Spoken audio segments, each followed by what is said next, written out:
আমরা অনেক সময় অনেক ভাই অনেক মুরব্বীকে ধর্মের বাবা বানাই, ঠিক না? ধর্মের ভাই, ভাই আপনি আমার ধর্মের ভাই।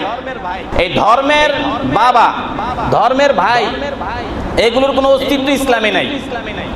এগুলো একটা কুসংস্কার, কথা বুঝতে পারছেন?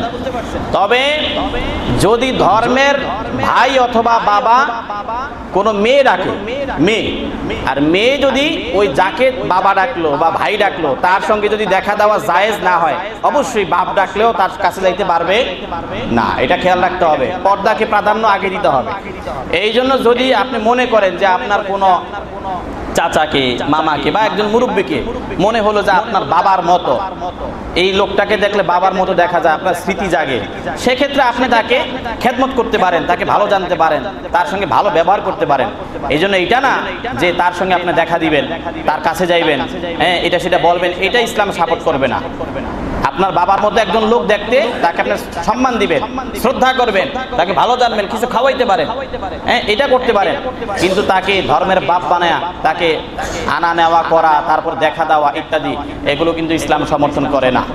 মানুষ আছে নামাজ পড়ার ক্ষেত্রে এই যে বৃদ্ধাঙ্গুল, এই বৃদ্ধাঙ্গুল দিয়ে, ডান পায়ের বৃদ্ধাঙ্গুল চাপ দিয়ে ধরে রাখে। অনেকে মনে করেন যে যদি বৃদ্ধাঙ্গুল নড়ে চড়ে যায় তার নামাজ নষ্ট হয়ে যায়, এরকম আমার কাছে কথা আসছে।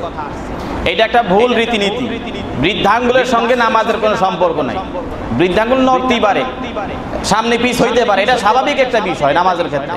এটা চাপ দিয়ে ধরে রাখতে হবে, নড়ে গেলে আপনার নামাজ নষ্ট হয়ে যাবে, এইরকম ভাবার কোনো সুযোগ। কোরবানির সময় অনেক মানুষ যারা কোরবানি দিতে পারে না, তারা চিন্তা করে কোরবানি যেমন দিতেই পারলাম না, একটা কাজ কর, বাড়ি বাজার থেকে মুরগি নিয়ে আসো, হাঁস নিয়ে আসো, 10-12 জবাই দিয়া, এগুলো আমাদের কোরবানি। অনেকে এরকম করে। যদি মনে করেন হাঁস মুরগি দিয়ে কোরবানি দিলেন, তাহলে সম্পূর্ণ একটা বেদাতি কাজে লিপ্ত হইলেন, খারাপ কাজে লিপ্ত হইলেন, এরকম চিন্তা করা যাবে না। ঈদের দিন আপনি হাঁস মুরগি জবাই দেবেন, খাইবেন, এটা ভিন্ন বিষয়। কিন্তু যদি কেউ মনে করে আমি কোরবানি দিতে পারলাম না, হাঁস মুরগি দিয়ে কোরবানি দে, তাহলে এটা কি হবে?